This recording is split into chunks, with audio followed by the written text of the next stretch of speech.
Since the history of the Federal Reserve, 1913 is when it all started.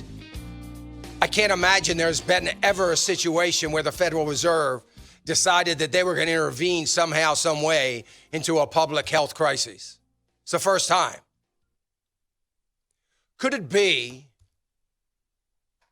that there's a lot more to this economic downturn than meets the eye?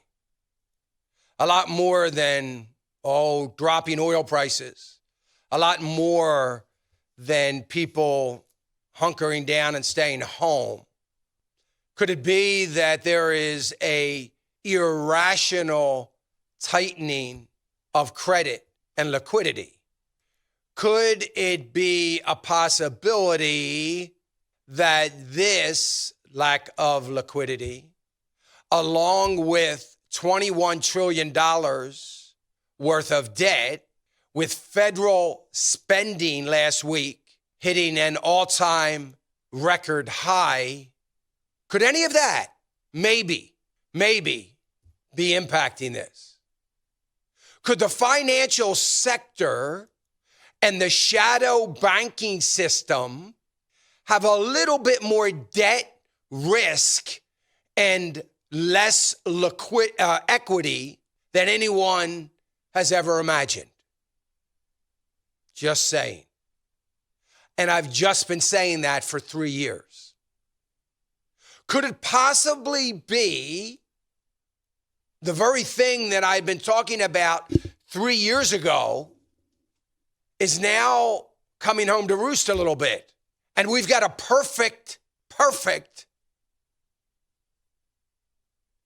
reason to do what likely would have had to have been done anyway, or maybe the powers to be are saying, let's use this crisis as our reason to infuse some more money. Not only infuse fear, infuse lack of confidence, infuse worry, but to infuse $5-6 trillion under the umbrella of a public health crisis.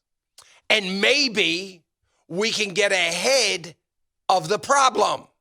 Let me explain again to you what the problem might be. It might be big banks with no equity. Oh, wait a minute. No, we got lots of equity. Are you kidding me, Dan? Banks have more equity than they've ever had in their life. No, wait a minute. Let me put it in perspective for you. No, what the banks have is what used to be called too much risk.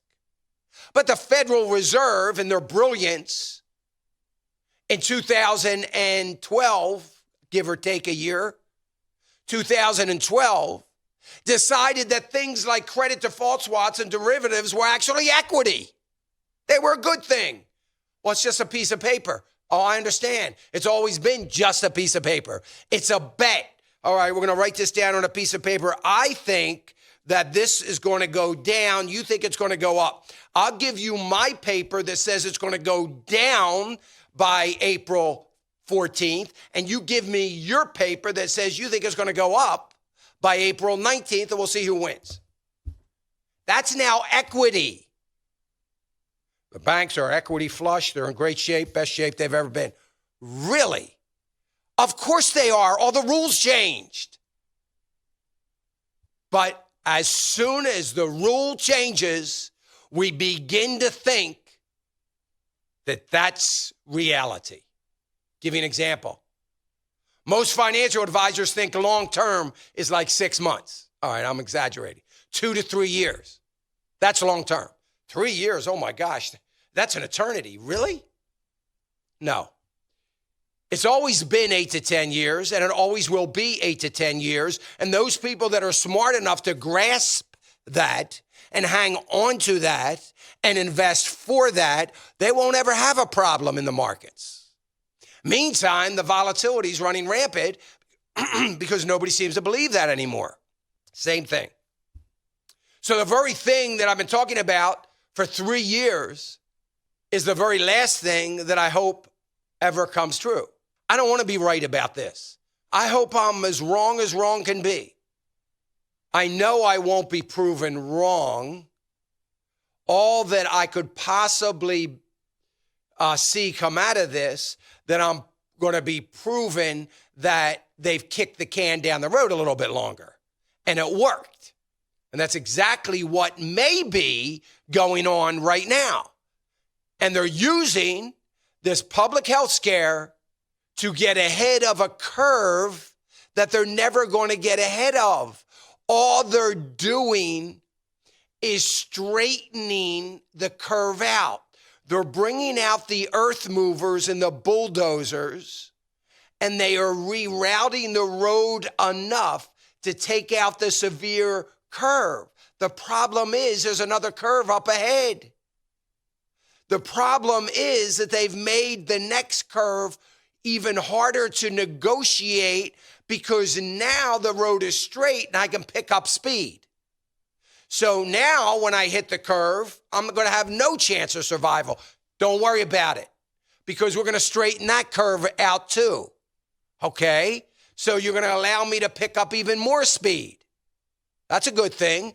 Great, I'll get to where I'm going faster. The problem is where you're going is to the next curve, unless they straighten that out too. So they're trying to get ahead of a curve that it's never going to happen.